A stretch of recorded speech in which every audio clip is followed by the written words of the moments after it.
When you think of resin 3D printing, you probably think of useless, fragile display pieces. But as it turns out, resin and resin 3D printers have come a long way in the last few years. 75, 77, no. There are resins that are as strong and as transparent as polycarbonate. Resins that withstand higher temperatures than even the most extreme thermoplastics.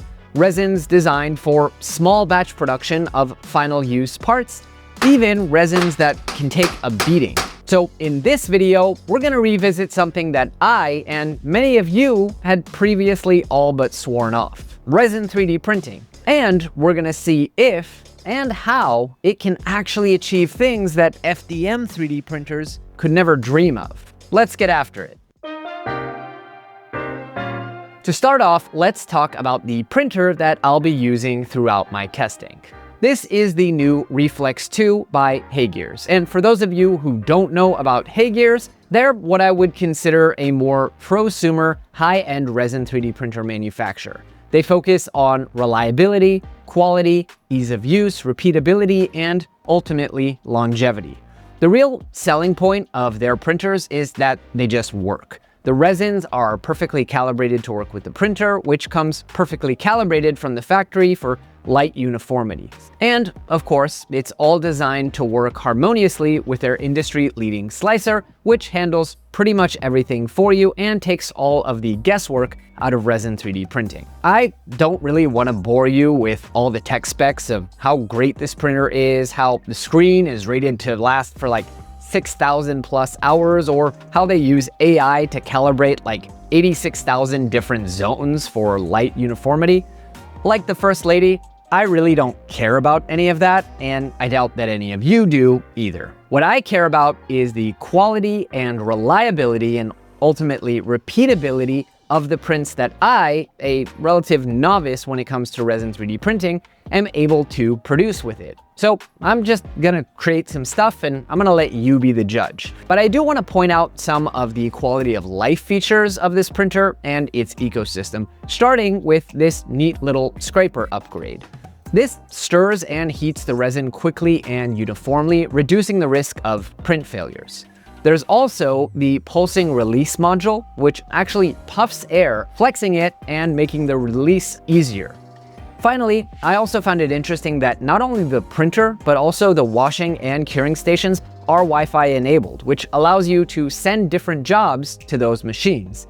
And that means that you don't need to look up or remember which resins need to be washed or cured with which settings. The software just sends it over and applies the appropriate temperature, cure time, and pre-bake cycle if necessary. Now, this might sound like a gimmick or a nice to have, but I actually did try washing and curing some parts on the generic setting, and the results were honestly noticeably worse. For someone like me, who honestly kinda hates dealing with resin, these types of quality of life features, from the automatic resin refill to the idiot-proof residue detection and the done-for-you print profiles, are honestly the major selling point. And they make me much more likely to actually use these machines as opposed to letting them collect dust because I don't want to deal with it. But come on, enough about the printer. What can it actually print? And are those prints actually useful in a workshop or maker setting? I decided to start my experimentation out with HeyGears' P810 modeling resin in transparent. This resin claims to have not only high transparency, but also easy post-processing, more on that in a second, excellent anti-yellowing properties, and of course, enough toughness to survive real-world industrial use. Wow. At the time when I first unboxed this printer, Nadir from CN3D was here helping me finish my tool changer build and demanding that I reprint pretty much everything that was less than perfect. He has impossibly high standards. So I figured it might be really cool to try printing a fully transparent Spartacus toolhead. So I tossed all of the parts onto the build plate in HeyGears' Blueprint Studio, selected the appropriate resin, and hit one-click print. The software then did pretty much all the rest, and the printer got to work heating the resin, leveling the bed, and churning out the parts. Unfortunately, while the one-click print feature did prove to be something like 80 to 90% effective, it's not infallible, and there is ultimately no replacement, at least not yet, for a human being with lots of experience. So yeah, while almost every single part printed absolutely perfectly, the toolhead face itself did fail in one part. And also, the supports were kind of generated in a kind of ugly place automatically. Fortunately, one of the perks of HeyGears' product offering is that you get actual service and support. So instead of wasting resin trying to print it again or guessing around, I simply reported the issue to customer support. I authorized the software to upload my files, and within a few hours, their expert team had explained to me what I did wrong and printed like a charm. So let's go ahead and have a look at all of the parts themselves. For a first attempt, these are honestly really impressive. Obviously, with resin 3D printing, we don't even need to talk about dimensional accuracy or any of that. I mean, kind of a given. As far as strength, though, these are pretty mind-blowing. They genuinely feel like they are made out of polycarbonate or maybe even acrylic. And I have absolutely no doubt that they are going to hold up to the abuse as well as or better than the ABS toolheads will. Here, I mean, I already have one defective one. Let's see what it actually takes to break one of these. The color of the resin is honestly very nice. And it is not yellow at all, despite the fact that I didn't use the right curing settings. The transparency is indeed very good as well, though a friend did tell me that if I want truly clear resin parts, I should actually try curing them in a bucket of water, so I might try that in the next batch I print. For this batch though, I think I'm just gonna apply a quick clear coat after I sand off the remnants of the supports. Which leads me to my only complaint with these prints and with resin 3D printing in general: the support contact points. In FDM, we are very used to doing as little post-processing as possible, especially if we design the parts to use minimal or no supports.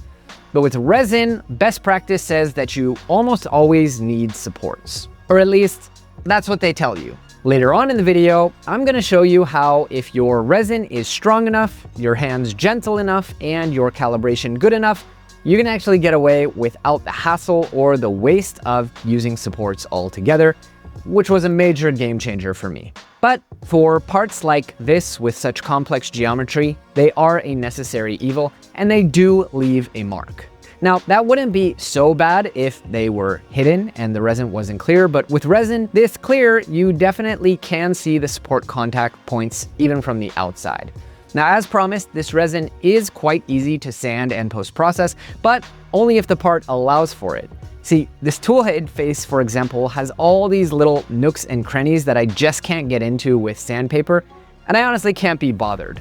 Now, I do have a small ultrasonic cutter coming for an upcoming video that I'm doing about premium maker tools, so do make sure you're subscribed for that, and I will try to get in there with the ultrasonic cutter and try and clean out some of these areas. While I had the clear resin loaded in the machine, I did decide to print out these tiny little screws complete with R and L lettering, which we're gonna be using later on in the video alongside another kind of resin.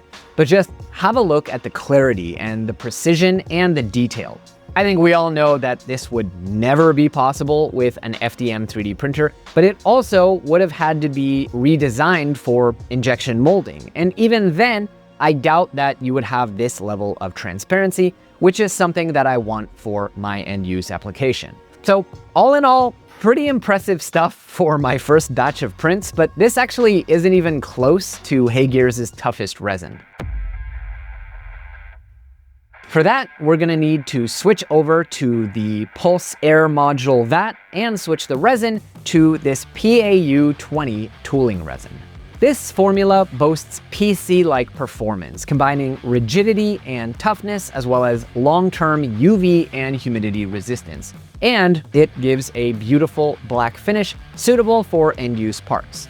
Now, HeyGears claims that this stuff is tough enough for those extra demanding applications, from jigs in industrial environments to structural components, camera mounts, and much more. So to try it out, I printed a very wide range of parts. Here we have another CN3D designed toolhead cover, which is an upgraded front cowl for the Solo SV08 Max, intended to replace the original injection molded one. Now, I chose to print this because after numerous attempts, I just could not get any of my FDM printers to print this strong enough to where these clasps that are sticking out and so incredibly thin here wouldn't break on the first use.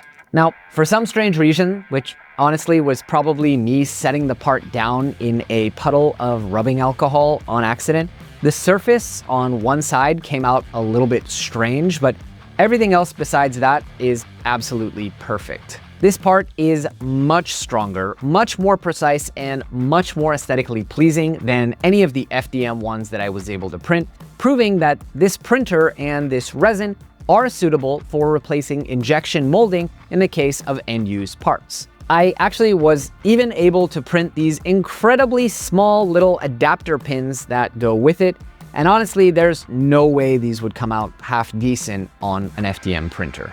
Additionally, I printed out an unbelievably smooth mold for making some custom silicone earplugs. Now, I've printed this in FDM before and gotten okay results, but there's just no comparing how smooth and dimensionally accurate these are going to be. Then I printed a whole assortment of different knobs and handles for various screws and nuts.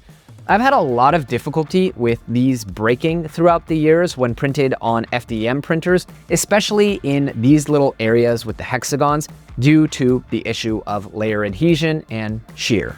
I'll admit, one of the reasons that I chose to print knobs was I was actually thinking of Destin at Smarter Every Day and how he went through so much hassle to try and find made in America injection molded handles for his Smarter scrubber, only to discover that they were actually made in Costa Rica. Now, I have no idea how much setup cost and variable cost it is going to take for him to have knobs like these injection molded in America, but I can tell you that the material cost of this knob comes out to just 51 cents if printed absolutely solid and without supports. And I honestly don't think that's that bad, which is a good enough segue to talk a bit about supports. As I said earlier, they're really annoying. They waste a ton of resin, take a ton of time to print, and then they require a fair amount of post-processing and sanding to remove the marks. Which got me thinking, if this resin is so incredibly tough and this printer is so well calibrated in terms of the first layer adhesion, why do I even need supports? So I fired off a bunch of different knob designs which were designed for FDM, and I laid them flat on the build plate. Naturally, I was concerned that either the prints would fail due to changes in surface area by not putting them at 45 degrees, or that I would damage the parts with a metal spatula on removal. But I figured if this thing is really marketed as a tool for small batch production, then this is a really kind of make or break use case. And well, wouldn't you know it, everything worked out perfectly. Yeah, fine, in some areas you can see just the tiniest little mark from the bottom where I released it from the build plate, or on some of them you can actually see the hole on the build plate, but I would argue that this looks exactly like the remnants of a sprue from injection molding, and in this particular instance, it's not even going to be visible. They don't affect the function of the part whatsoever, but I would also argue that this little mark is going to be much easier to sand if you do need to remove it than a bunch of different supports on the ones where I did use support. So that's a few more wins for the whole replacing injection molding argument. But how strong are these parts really? Pretty damn strong. But in all seriousness, to test this out, I printed a few more different types of objects. One of them is a camera mount quick release, which balances the entire weight of a light, a microphone, or a very expensive camera. And it does that using these tiny little lips, which are supposed to be CNC machined. Now, I've printed these before in polycarbonate, in PPSCF, and while they work okay for very lightweight stuff, they're never able to hold an edge well enough to hold anything with any real weight. Obviously, the PAU20 version is a lot more dimensionally accurate and the edges are much sharper, but let's go ahead and see how it actually holds up. Oh yeah, buddy. No way. 53, that's as much as I can pull. Wow. I don't even know if I can break this one. 69, nice. 75, 77, no. I'm gonna hurt myself. I actually can't break it. Look at that. That's not going anywhere. That is on there. Yeah, no. Up next, I decided to try and print this specialty tool for sewing. My mom is the chairwoman of a few different charity organizations that knit and sew for those in need, and her group is always breaking or losing or running out of these tools. Actually, don't even know what they're for. Now, I've printed a ton of them for her in FDM, but the angles mean that they require a bunch of supports on both sides, which make the ends very rough and kind of defeat the whole purpose. So I figured HeyGears intends for this thing to do small batch production, and they claim that this resin is strong enough for tools. So let's see what happens. I wasn't sure if something this thin would actually be strong enough, but I think it's even stronger than the FDM or injection molded ones. Finally, I decided to go for broke. I went with some of your recommendations from my community posts, and I printed this carabiner to try and see if this resin can actually hold any real weight. Let's go have a look. All right, I'm fairly confident that there's no way I'm gonna be able to break this, but let's give it a try. Oh, not even close. And that's just that much. I'll try again, but I don't think I can break this. No way. Not even close. 14 kilos. 20 kilos. So yeah, I think you're starting to see what I was saying before. Resin has come a long way, and already we're seeing quite a few applications that it literally can do much better than FDM, or even in some cases, SLS. Chief among those, of course, is high quality, high resolution, end-use parts produced at scale. We're talking figurines, sculptures, blah, blah, blah. Look, I don't really care about this stuff either, but you can't really do a video about a resin 3D printer without covering it. So why don't I go ahead and print some tiny little figurines for my kids so that they're happy, the basement-dwelling RPGers are happy, and the adults can move on. Okay, here you go.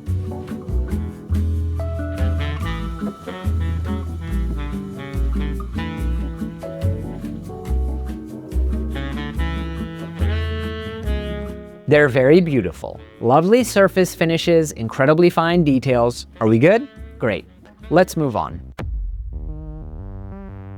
For the final boss, I want to try what is probably HeyGears' most extreme industrial resin, their PAH270 modeling resin. In addition to strength, rigidity, and extreme wear resistance, this stuff also boasts ultra-high heat resistance. We're talking 270 degrees Celsius, a level that only Peak can compare to. At those temperatures, PAH270 can be used for things like turbocharger housings, exhaust shields, or, you guessed it, injection molds. Somehow, this video has become the ultimate FU to injection molding, right? This is exciting to me for a lot of reasons, not least among them distributed manufacturing. Sure, nothing is going to replace tool steel for large batch injection molding, but if this material and this process can fill that chasm between small batch manufacturing ideally suited for 3D printing and large batch manufacturing suited for traditional injection molding, that's a pretty exciting use case for entrepreneurs and engineers everywhere. Fortunately for me, and all of you by proxy, I happen to have the new ArtMay Extruder Mark III S, I think it is, which has an injection molding mode built right in. So why don't we come up with some fun designs, print out some molds, and try our hands at some actual injection molding.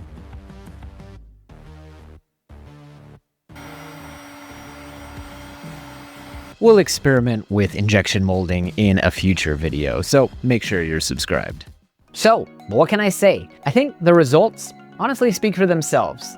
Yes, resin is still more of a hassle than FDM. It's still messy, it still requires PPE, and it isn't suited for printing in your bedroom. But for the first time ever, I can actually see why the juice is worth the squeeze. Whether you're an entrepreneur, an engineer, or just a die-hard hobbyist, the ability to produce ultra-strong, detailed, end-use parts in your basement for a wide range of applications is something that I don't think we've seen yet at the prosumer level. And while I'm definitely not going to be replacing my FDM 3D printers anytime soon, I can definitely see how the Reflex 2 and HeyGears' range of compatible engineering resins are going to add all new capabilities and quality standards that I just haven't had access to before. So if you too would like to level up the types of parts and projects that you're able to make at home or in your workshop, do make sure to check out the Reflex 2 using the link in the description or scan the QR code appearing on screen now. Using my link will not only support the channel, but it also gets you an exclusive $50 off coupon on your entire purchase. That's all for this week, but I'll see all of you on the next layer.